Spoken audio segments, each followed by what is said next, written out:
Chapter 22, Inverted and Compound Intervals. Now, to invert an interval, you take the lower note and raise it an octave. Or you can take the upper note and lower it an octave, as shown here. See that the resulting inversion is pretty much the same, whether you raise the lower pitch an octave or drop the upper pitch an octave, except for the fact that the result is in a different octave. But for this reason, we'll always show inversions by raising the lower note up an octave, and that'll keep things simple. So let's take a closer look at this inversion. Now, when we invert a perfect fifth, and you put that bottom note on the top, you could see it becomes a perfect fourth. So keep in mind that all fifths will become fourths, and all fourths will become fifths when you invert them. Here's a few other examples. You can see in this example, the perfect fifth from F sharp to C sharp became a perfect fourth, C sharp to F sharp, and the perfect fourth, F to B flat, became a perfect fifth, B flat to F, and you're probably beginning to suspect, I hope, that all perfect intervals will stay as perfect, even when you invert them. Let's try a few other examples to confirm that. Take a look at an octave. If you invert it and take that bottom note up an octave, it becomes a unison. And you can see they are both perfect. Now let's take a look at another interval. Here is a major third. We're going to invert it, and we're going to take the bottom note D and bring it up an octave, and you can see it becomes a sixth. So all thirds will become sixths. Maybe you're seeing another pattern here that we could begin to generalize. Since all fifths became fourths, and all octaves became unisons, and all thirds become sixths, notice if you add the two numbers in each case, 5 plus 4, or 8 plus 1, or 3 plus 6, it always equals 9. So this always holds true with intervals.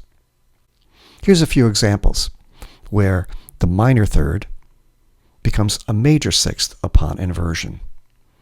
Here we have the F sharp to A, and the inversion is A to F sharp. That's a major sixth. The next example is a major sixth, E flat to C. The inversion is a minor third, C to E flat. And then finally we have a minor sixth from E to C, and the inversion becomes a major third, C to E.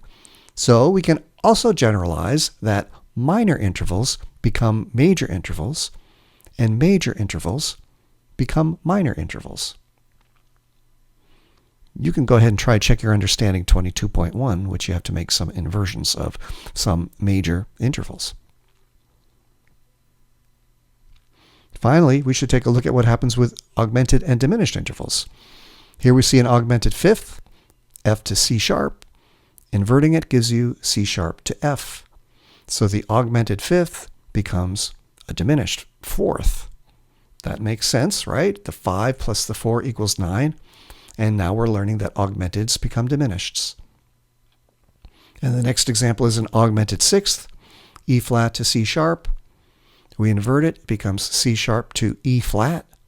The sixth becomes a third, predictable, because it equals 9. And we can see an augmented becomes diminished. So you can go ahead and try check your understanding 22.2, see if you can't write those inverted intervals and then name them. And you can use the little tricks that we've been going through here to get you to the answer. And actually, I'd like to summarize those things right now. So because we know that it adds up to 9 when you invert intervals, we know that unisons become octaves, seconds become sevenths, thirds become sixths, fourths become fifths, fifths become fourths, sixths become thirds, sevenths become seconds, and octaves become unisons, and that's when you invert the interval. And in terms of the quality of the intervals when you invert them, we learn that perfect intervals stay perfect, major intervals become minor, minor intervals become major, diminished intervals become augmented, and augmented intervals become diminished. So I hope that chart sort of makes sense to you, and it should help you quite a bit when you're trying to invert intervals.